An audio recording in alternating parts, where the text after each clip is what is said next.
За. Орой минь. За өнөөдөр миний дуу жаахан сул ээж магадгүй шүү. Гэхдээ би чадлаараа чанга ярихыг хичээе. За өчигдөр ихэр төлөлийн сонирхолтой фактууд хүмүүстээ сонирхолтой санагдсан бололтой. Өнөөдөр сонирхолтой фактуудаа үргэлжлүүлээд асуултанд хариулаад талент дасгалаа хийгээд мөн талент дасгалтай холбоотой нэг чухал өнөөдөр нас надтай холбоотой нэг чухал зүйлийг танилцуулаад хэдүүлээд дуусгана. За ихэр төлийн харилцаа эхэндээ яагаад хэцүү байдаг вэ?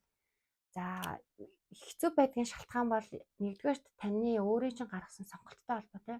Хэрвээ та ихэр төлөлтэйгээ маш амархан нэгдъя гэсэн сонголтыг чинь зүрхэндээ хийх юм бол амархан нэгдчихэж болдог.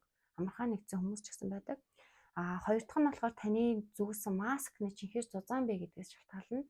Яалтчгүй бид бүхэн ялангуяа монголчууд нэр хугарахаар яс хугар гэдэг тий. Тэгээд нийгмийн шүүмж, бусдын юу гэж хэлэх бол гэдэг юм бусад хүмүүсээс хамаарсан амьдрал маш их байдаг. Тэ холбоотойгоор бидний алдчихгүй маск зүүж амьдардаг. Тэгээ бидний маск зузаан байх тусмаа тэр маскыг хулгал шаардлагатай гарна. Өөрийнхөөрөө байхад аюулгүй гэдэг мэдрэмжийг аван автлаа бид нэр ихэр төлөөлөөгөө танихгүй явна гэсэн үг. Ихэр төлөв буюу хувь заяаныхаа хааны ажилтайгаа учрахын тулд та 100% өөрийнхөөрөө байж чаддаг, өөрийнхөөрөө байх нь аюулгүй гэдгийг мэдэрсэн байх хэрэгтэй. Тэхийн тулд юу нэг ихэр төлөлт хоёр эхэндээ яг кармик харилцаатай юм шиг үзэлцдэг. Нэг нэгнийхээ өдөөн гатган нэг нэгнийхээ сэтгэлийн гүнд байгаа айдсын шархуудыг ил гаргана, гомдлын ил гаргана, эргэлзээг нь тайлна гэх мэтчлэн ингээд нэг нэгээл цаад шалтгаан нь болохоор ингээд зовоод байгаа юм биш үгүй юу? Цаад шалтгаан нь наад сэтгэлийн хөвгт байгаа зүйл чинь хүндүр чинь яваандаа хүнд мэс цэцэлд орох үз тийм хүндрэхүй гэдгээс таныг хайрлаад наадхаа эртхэн гаргаж хайсан дээр наа чин чамд 10 кг 20 кг-ын чулуу бол хар чулуу цээжиндээ хурцсан юм шиг тийм хүчтэй тийм одоо юм ачаал байгаа. Авч хаял гэдэг мессежийг өгөөл хайрлаад байгаа гэсэн үг цаагаараа. Тийм учраас та бүхэн эхэндээ яг юм үл үрийн харилцаа шиг хэцүү санагддаг. Гэхдээ хэцүү санагдаж тэр шарахыг эдгэх болгонд та үнэхээр амар амгалан аз жаргалыг мэдэрч чаддаг. Утга учиртай амьдрал юм байна. Энэ амьдрал гэдэг чинь амьд зүгээр амьд явахын нэр биш юм байна. Утга учиртай амьдрахын нэр юм байна гэдгийг ойлгож эхэлдэг. За биеэрээ мэдэрсэн хүмүүс зөндөө байгаа. Тэгэхээр талент дасгал хийгээд ангаалт хийгнэ гэдэг нь нэг талаас та эхэндээ мэдээж ингээд та мэцэслийн том заалттай нэг мэцэлд орох хэрэгтэй байлаа гэж бодъё л да. Тэгээ мэцэлд орохоос өмнө танаа өвдөж жагаад яг мэцэлд орсны дараагаар бас хэцүү байдаг те. Өдөл намдаах хэрэг гарна, шарах чинь аних хэрэг гарна. Тэгээ шарах чинь анаа таны бие имжлэгдсэний дараагаар ямар сайхан хөнгөн болдог гэлээ те. Яг үн шиг үе шаттай л гэсэн үг. Эхэндээ таны сэтгэлд байгаа нөгөө та авдран хийгээд далт хийгээд нууцсан байсан жаахан бахта авсан айдсын шарахыг чинь гаргаж ирэх гэхээр танд хөндөрлөд байсан баггүй юу? Энд чинь ингээд тийм учраас та дараад байсан гэсэн үг. Гарч ирэхээр энд чинь өвдөд байсан учраас тэгэнгүүт ихэр төлөний зоригтойгоор танд одоо наадах цаг нь болсон. Надад айцаа авч хаяг гомдлоо авч хаяг гэдэг талбартыг л харуулад байсан гэсэн үг. Бас нэг чухал зүйл энэ дээр гарч ирж юу вэ гэхээр цаг нь болохоор буюу та хангалттай энэ ихэр төлийн аян замналд ороход бэлэн болцсон, хангалттай зоригтой болцсон үед энэ аян замнал руу өөрөө гүгэл орчдөг. Энэ аян замналын том ботойхоо шинэ хуудсыг та өөрөө л нээдэг. Ер нь би ч гэсэн өөрөө амьдралдаа том зоригтой шийдвэрүүд гаргасны дараагаар энэ зүйл миний амьдралд орж ирсэн гэсэн үг. Би шинэ ботой нээх тийм том зориг гаргаж чадсан учраас тэр нь юу гэсэн үг юм гэхээр бид нар амьдралдаа том шийдвэр гаргасан үед тэр дүлч гэсэн цаана том шийдвэр гаргаад том сонголт хийсэн байдаг гэдэг гэсэн шүү дээ тий. Өмнө хамгийн ихний жилдээ тайлбарлалтаас дугаар дээр энийг жишээлбэл би ингээд ихэр дөлмөл гэдэг зүйлийг мэдэхгүй байхдаа одоогоос нэлээд хэдэн жилийн өмнө надад яг тохиолдсон зүйл л дээ. Тэр юу гэхээр би яг ингээд том амьдралдаа нэг өөрийнхөө тавьсан байсан зорилгоудтай хүрчээд нэг хэсэгтээ нэг жоохон амралт авсан пауз аваад яг тэр амралт аваад үеж яг цагаан сарын дараахан байсан. Тэгээ цагаан сараар чинь бид нар айл хэсээд бэлэг цуглуулад явдаг. Тэгээ манад амар шоколад турцсан байсан байхгүй цугларсан. Тэгээ тэрхүү шоколад би нэг дурггүй тэгсэрнээсээ хайрын юм яаж хайх вэ гэдэг. Яг буудан дээр хөвтэй шоколад идээд хөвтөжсэн. Тэр үед би фитнесээр хичээлж байгаа нэг хэсэгтээ зогссон байсан гэсэн. Тэгээд уг нь бол би хар шоколад л иддэг. Гэтэл Тэд нилуун шоколадыг идээд хэвчээсэн. Гів гинтг надад дотроос би ямар хогийн сав юм уу? Яхаар хогийн савд хаydах хэвээр mig би ямар ч хэрэггүй зүйлийг идээд хэвчээдэг үлээ гэд тэр бүх шоколадаа хогийн савд хийгээ хаяад тэгээ тэмдэглэлийн дэвтрээ аваад яг дараа нь юу хийх ёстой бэлээ гэдгээ биччихсэн. Би тэрийг ерөөсөө мартдаггүй юм. Би одоо ботход яг тэр үед, яг тэр моментэд манай ихэрдэл амьдралынхаа цаад хугацаанд өөрийгөө магадгүй хайлгадах хэрэггүй ч юм уу, хогийн сав гэж бодож исэн зүйлээсээ л салсан байх. Үгүй гэж хэлсэн байх. Тэгээд амьдралдаа маш том зөв сонголт гаргаад явсан байх гэж боддог. Яг тэр үед би дэвтрийнхаа тэмдэглэлийн дэвтэр дээрээс харахад бас тэр үед бас маш зөв шийдвэр гаргаж эхэлсэн байсан байлаа. Тийм болохоор ингээд энэ аян замналыг мэдхгүй тэр хүнийг танихгүй байсан ч гэсэн таны амьдралд зөв шийдвэр гараад явж гинэ гэдэг нь тэр хүн ч гэсэн амьдралдаа зөв шийдвэр гаргаад явж гинэ л гэсэн үг. Энэ миний амьдралд ч гэсэн батлагдсан байна шүү дээ. Одоо эргээд бодоход нөгөө нь л нэг баталгаа нэгтэй зангаараа өөрийнхөө амьдралыг ингээд батлаад явж байгаа байхгүй юу? Тэрийгээ ч гэсэн та бүхэнтэйгээ хуваалцаад надад бас сэтгэл бас үеиг байна. Би хий хоосон утгагүй хуурамч зүйл бол ярьж энд суугаагүй. Тэгж ярахад бас цаг хугацаа бас хайрна те. За түүний дараа нь юу вэ гэхээр маш хүчтэй таталцдаг гэсэн тий. Attraction буюу таталцлыг мэдэрдэг гэсэн. Тэгвэл энэ хүү таталцлыг яг мэдэрдэг шиг бас түлхэлцдэг. Таталцал байдаг бахад бас түлхэлцэл байдаг. Физикийн хуулинд нэмэх хасах таталцдаг, хасах хасах түлхэлцдэг гэдэг шиг. Тэгэхээр яагаад түлхэлцдэг вэ гэхээр энэ бас маш том шинж. Түлхэлцэн гэдэг маань нэг гэсэндээ та ихэр төлөөсөө цухтаана, эсвэл ихэр төл чинь танаас цухтааж ийн гэсэн үг. Энэ нь ямар юу энэгээр харагдаад байна гэхээр та яг өөрийнхөө дотор байгаа нэг юм эмзэглүүлээд байдаг тэр зүйлээсээ та өөрөөсөө цухтааж ийн гэсэн үг. Тэр нь ихэр төлч танаас цухтааж байгаагаар илэрдэг. Та бас ихэр төлтөөгөө гарцахыг хүсэхгүй байгаа нь та өөрийнхөө гүнд байгаа мэдрэмж рүүгээ л орохгүй байна гэсэн үг. Та хоёрын дунд саад болоод байгаа тэр том ханыг босгоцсон байгаа тэр том ханыг уг нугараах хэрэгтэй тий. Тэгээ нураачих юм бол та хоёр нэг гэрэл гээгээ ороод нэг танаад үй чи минь байна гэж уг нь харах хэрэгтэй байгаа байхгүй юу. Гэтэл тэр хан байгаад байгаа учраас та хоёр таарахгүй нэгнээс нүүр буруулаад цутаагаад байна гэсэн үг. Тэгэхээр тэр ханыг нураахын тулд зориг гаргах хэрэгтэй. Шийдэмгий байх хэрэгтэй. Тэгээ зориг гаргаад алхам хийсэн тохиолдолд тэр хий хоосон зүйл учраас тэр хан бол маш амархан нурчна. Гэтэ мэдээж зузаан масагтай байх юм бол бас нурахад бодно л та. За мөн бас энэ ч одоо 5 дахь дугаар нь байгаа шүү дээ тий. Тэнгүүд ихэр төлөөд аяанда энергийнхаа хуулиар буюу ийм нарийн нандин холбоосоор нэг хүчтэйг мэдрээд эхэлдэг. Маш хүчтэйгээ мэдрээд эхлэхээр хүн чинь ихэндээ хүчтэй зүйлээс айдаг тий, имийдэг. Их тусам нөгөө нэг айдас нь улам нэмэгдээд аюултай байдал бас эргэлзээ нөгөө энгийн хүмүүсийн мэдрэгдэж байгаагаас ихэр төлөвлөлтийн хооронд тийм сөрөг зүйлүүд нь хүртэл даабалдаж мэдрэгддэг гэдэг шиг бас айдас нь нэмэгдээд идэг. Тэгэхээр нэг хэсэгтээ ихэндээ нэг рүүгээ ойртож чаддаггүй төлөөд идэг гэсэн үг. Харин энэ зүйлүүдтэйгээ нүүр тулаад бодит үннийг хүлээн зөвшөөрсөн цагаас эхлээл ер нь сайхан болно.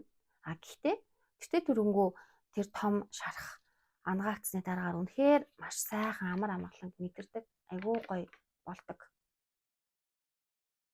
Яг нэг нартай сайхан өдөр гарахын өмнө бороо ороод тэгээ тэнгэр цэлмээд нэг сайхан нартай өдөр гардаг шиг яг л ийм процесс болдог.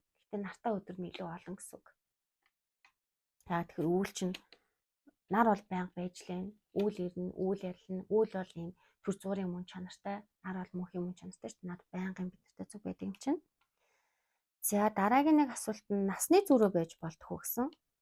За насны зөрүү бол байж болно. За миний мэдхээр бол бараг 30 насны зөрүүтэй ч ихэр төлөөд байдаг, 15 насны зөрүүтэй ч ихэр төлөөд байдаг, 3-4 насны зөрүүтэй ч ихэр төлөөд байдаг, чицүү ч ихэр төлөөд байдаг. Насны зөрүү дээр нэг сонирхолтой факт хэлэхэд одоо жишээлбэл насны зөрүү байна гэдэг чинь за магадгүй би ихэр төлөөсөө дүү байлаа гэж бодоход ихэр төл манадаас төрүүлээд төрсэн гэсэн үг шүү дээ. Тэгэхээр нөгөө багаасаа нэг юм манай тэр хүүхэд чи айгүй бие даацсан багаасаа боргошоо өссөн гэж ярьдаг тий.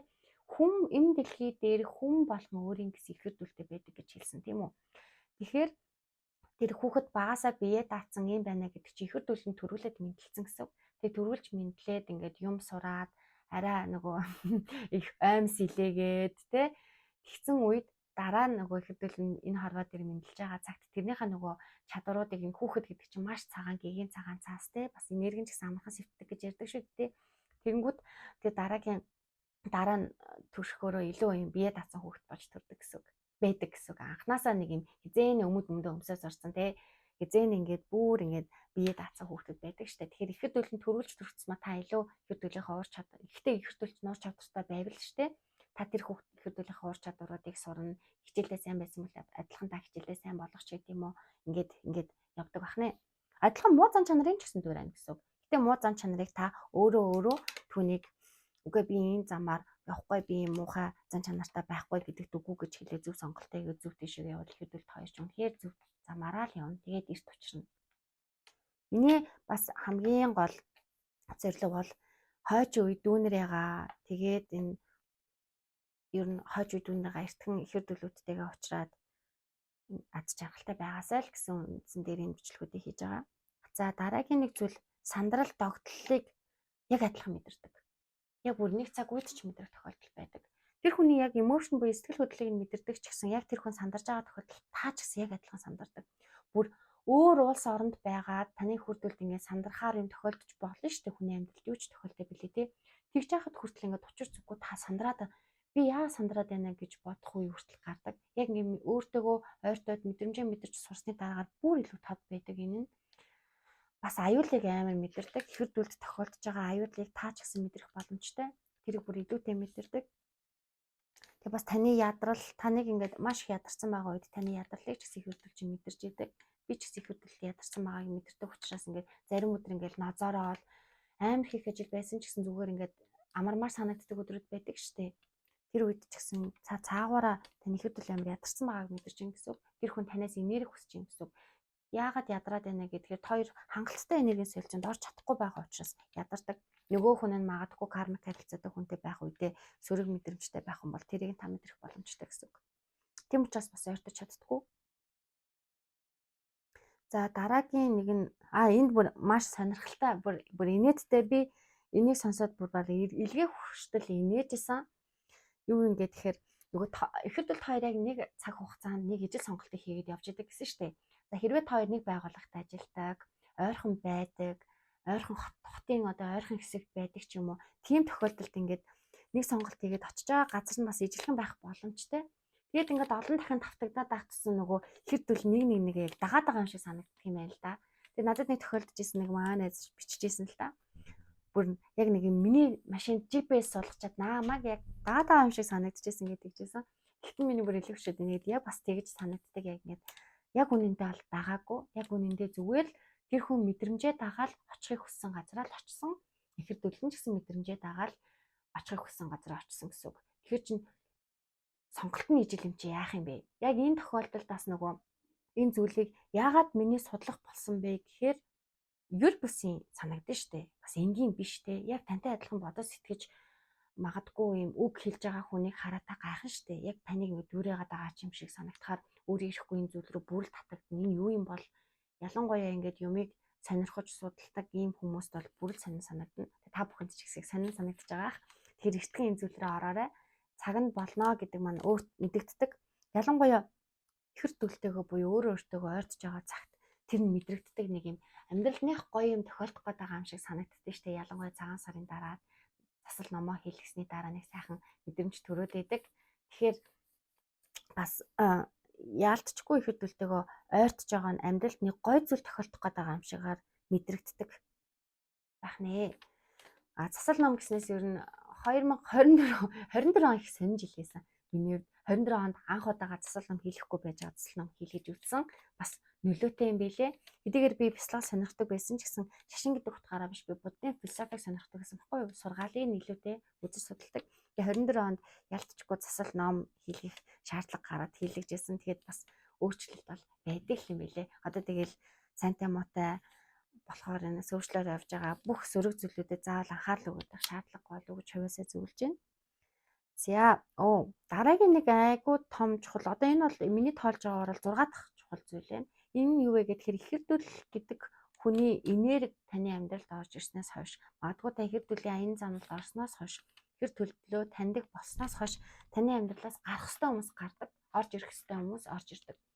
За орж ирэх ёстой хүмүүс нь хэн бэ гэхээр ихэнхдээ нэг сүнсний анд нөхдүүд байдаг. Сүнсний анд нөхдүүд буюу сүүл мэдүүд нь таны амьдралд орж ирж, таны амьдралыг илүү гоё цэцэглүүлж, илүү гоё дурсамжтай болгож, сайн сайхан зүйлүүдийг олж тэгээ таныг зөв ажил руу чинь, зөв зорилго руу чинь чиглүүлж, тэмүүлж, хэр төлрөө чинь гэсэндээ ойртуулж өгдөг. Хэр төлрөө чинь ойртуулдаг нь бас яг одоо зөндөө олон хүн дээр харагдсан. Тэгээ дээрэс нь бас нөгөө сүнсний гэр бүл байдаг гэж тайлбарласан. Тэгээ сүнсний гэр бүл гэдэг дээр хүмүүсээс анзаарсан байлээ. Сүнсний гэр бүл гэдэг маань хосын харилцааг ерөөсөө хэлж байгаа биш. Зөвхөн хамаатан садны харилцааг хэлж байгаа гэсэн хар үгээр тайлбарлах юм бол тэр сүнсний гэр бүлүүдийн гишүүд дотроос илүү татан байдаг гэсэндээ тэр хүмүүс чинь ч гэсэн таны амьдрал тусалъя гэж гарч ирдэг. Олон талаас тэгээд их гоё талаас хүмүүс гарч ирж амьдрал чинь илүү сонирхолтой, илүү гоё цэцгэлдэг гэсэн үг. Гарах ёстой хүмүүс нь бүгд гардаг. Тийм учраас нэг бас сурах ёстой хамгийн том сургаал бол явах ёстой юм хүмүүсийг явуул, хаах ёстой хаалгаа хаа. Харин нээх ёстой хаалгаа нээж тэрнгээр орж ирэх ёстой хүмүүсийг бүгднгийн маш welcome, маш одоо урайлахын хүлээж аваарэ. Тэгэхээр ямарваа нэгэн хэрэггүй зүйлийг тавьж явуулж сурна гэдэг бол бас маш том сургаал шүү. Амьдралд. Гэхдээ энэ бүгд зүйлүүдийг яг би мэдээд байгаа юм биш, зүгээр хүмүүсийн олж мэдсэн зүйлүүдийг л би та бүхэнтэй хуваалцаж байгаа төдийл зүйл юм шүү. Тийм. Тэрийг бас ойлгоорой. За, талин дасгал. Өнөөдөр надад их онцгой зүйл тохиолдсон. Тэгээд ерөнхийдөө дууга нэлийн цаашаа байгаа. Бас нэлийн ядарсан. Тэрэн дээрээ би талин дасгалаа хийгээд талин дасгал хийсний дараагаар апхив буюу нөгөө түрүүн мэс заслын шалгын мэссэлд орсны дараагаар хэсэггүй хугацаанд бас өвдөлт их мэдэрдэг, эдгэртлээ жоохон та амрах шаардлагатай гардаг гэсэн шиг талин дасгал хийсний дараагаар ч гэсэн апхивийн процесс гэж байдаг. Тэрний үе ингээд тэгэхээр та нөгөө өөрт мэдэгдсэн тавган мэдрэмжээ олоод тэрнийхээ эдээг нь гаргацсан гэсэн. Буглаад нэгээд эдээг нь гаргаад болтонд явахаар жоохон өвддөг тий. Яг тэр шиг нөгөө нэг хүндүртэй шатхан жоохон хүндүрлдэг. Тэр үе шат нь болохоор та жаахан амралт хэрэгтэй. За зарим тохиолдолд зүгээр туртаа сайхан амттай юм идэл хөвтж явах хэрэгтэй. Мэдээж хөвтөн ч гэж байхгүй л тийм. Ер нь жоохон амралт хэрэгтэй байдаг. Тэр зүйл нь болохоор заримдаа зөвхөн нэг хоног үргэлжлэн, заримдаа хэдхэн цаг үргэлжлэн. Тэгээд маргаашнаас нь маш сайхан болоод маш гоё хөнгөрдөг. За жижигхэн толгой өвдөлтөөр төдийхнэр бас илэрч болдог. Энэ бас буддийн сургаал дээр Жавзантан Хотөвтөвд явж байхад бас манай төвдөн цэрэн багш маань хэлжсэн. Одоо ингээд бид нэг ингээл үйл үүр гэдэг юм амар байдаг тий. Karma is real гэж мэгэл. Үйл үүр байдаг, муу сайн үйл үүр байдаг гэл. Тэгвэл энэ дээр нэг үйл үүр гэдэг нэг талаасаа бид нар айх ёсгүй байхгүй юу? Зүгээр л бид юу тарин түүнийг л хурааж байгаа хэрэг. Тэгээд ихэнх үеийн үүр гэдэг зүйл чинь зүгээр толгой өвдөх төдийхнөр айлах боломжтой байдаг юм аа гэж төвдөн цэрэн багш маань хэлсэн. Тэрний үе ингээд яг та муу зүйл хийгээд яваад байгаа гэсэн үг биш үү? Муу зүйл хийх тусмал та тэр муу зүйл чинь таны амьдралд муу хор шиг л учруулна шүү дээ, тий? Цэцэглэх ёстой байдал цэцэглүүлэхгүй байх жишээний. Тэгвэл апхив гэдэг зүйл яг тэрнтэй адилхан санагдсан. Яг өөрийнхөө гүнд байгаа шархаа илрүүлээ жоохон ядарлаа, баг зэрэг толгой өвдлөө, маргааш нь амьдрал чинь маш гоё гэрэл гэгээтэй болдог. Энийг л хэлсэн. Цаа цанараа үлэх ухаан гэж байдаг юм билээ. Юмыг ингэж ажиглаж, анализ хийж, дүгнэлт хийдэг үлэх ухаан. Тийм ухаанаар альва юмд хандаарай. Тэгвэл юмны мөн чанар, утга учир, зангилааг айгүй хурдан тайлдаг. Зангилааг хурдан тайлах тусмаа орооцолтон арилна тий. Тэгэхээр тийм гэгэн тунгалаг байдлаар юмд хандаж сурна гэсэн үг. Булангартай усны булангарыг нь яваанда арилгахыг хүлээвэл тэр ус тунгалаг болно шүү дээ тий. Яг тэр шиг жаахан хүлээгээд хүлээцтэй хандаад юмны гогцоог нь арилгаж үнэн зөв байдлаар нь шүүмжлэхгүйгээр зүгээр үнэн зөв байдлаар нь тийм авах гэх ухаанаар хандаарай гэж хэлмээр байна. За өнөөдөр хэдүүлээ нэг зүйл дээр бас талин дасгал хий. Өнөөдөр би машина ачилсан. Гэтэ их сонин. Би дандаа л тэр газар машина тавьдаг байсан. Тэр миний зогсоол дээр тавьдаг байсан газар огтхонч машиныг маань очиж байгаагүй. Бараг 105 сараас хойш тэнд ерөөхдөө ихэнхдээ машина тавьдаг бах нэг ч удаа ачаагүй. Өнөөдөр би машина ачилсан. Тэр өөрөөр бухимдсан. Тэгээд энэ дээр яг хэрвээ ингээд машин ачихсгүй газараас машиныг минь ачсан байгаа нь муухай байна эдэр ингээд тэр өгүүлбэрээ шууд ингээд бичих юм бол нэлээд юм орооцолдсон зүйл гарна. Тэгэхээр миний өнөөдрөө олж мэдсэн зүйл юу вэ гэхээр би уг нь бол машина танд зогсоол дээр тавьчих юм бол би айгүй тайван байх гэдсэн байхгүй юу. Тэгэхээр миний тайван байна гэж бодож исэн газар маань тайван биш байсан гэсэн үг. За энэ дээр хэдүүлээ талин дасгал хийж үзье. Миний тайван байх гэж бодсон газар тайван газар биш байсан. За эхний өгүүлбэр. Хоёр дахь өгүүлбэр дээр 50 гэж бодсон би 50 биш байсан. Тэгэхээр би өөрийгөө тэр газар очиход л 50-аар мэдрэх юм байна гэж бодоод байсан нь буруу байсан гэсэн үг. Би хаанч амар 50 байдлыг мэдрэх боломжтой. Зөвхөн тэр газар биш. Гол нь ийм ганцаараа л байгаа тохиолдолд би 50 амар амгалан мэдрэх боломжтой байхад би зөвхөн тэр газар очихоор л гоё байдаг юм шиг санагдаад байсан гэсэн үг. Тэгэхээр тэр газар очисоор байгаа тийм нэгсэндээ багахан хэмжээний одоо муу үгээр хэлхий буруу шулуун үгээр хэлхий донтсон л гэсэн үг. Тэр газар байнга очимаар санагдаад байсан. Нэг талаас энэ чинь addictive буюу донтолч шүү дээ тий. Тэгэхээр хаанч байсан би 50 газар байж болох юм биш үү гэдгийг өнөөдөр ойлгосон. Энэ бол маш том сургамж байсан гэж би бодож байгаа өнөөдөр. За тэгэхээр тэгэнгүүт одоо 3 дахь дээр үнэн үү гэвэл би үнэн байсан байна. 4 дахь дээр юу гэдэг зүйлийг өөртөө оруулах вэ гэхээр би хаач байсан ганцаараа өөртөө амар 50 байдлыг өгөх юм бол амар 50 байж чадах нэ. Тэгэхээр яг одоо би өөртөө амар амгалан өгье гэд нэг сайхан гүнзгий амьсгал аваа гаргана. Тэгээд 100% амар 50 байдлыг мэдрэхэд талент дасгал дуусна гэсэн.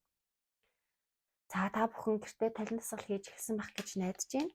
Тэгээд дараагийн бичлэгээрээ би та бүхэнд их хөдөлтэй холбоотой асуултууд ирэхээс гадна миний их хөдөлгөөний аян замнал яаж эхэлсэн, их хөдөлгөөний аян замналын талент дасгалыг би юунаас сурсан, ямар багшаар заалгаж яаж сурсан талаараа дэлгэрэнгүй танилцуулъя гэж шийдсэн байгаа. Тэгэхээр дараагийн бичлэгээр уулзцгаая. Түр баяртай. Асуултуудаа байвал над руу өгч болно. Ингээд та бүхэн их хөдөлгөө олоод хамтдаа жигүүрлэн төлнөсээрэй. Баяртай.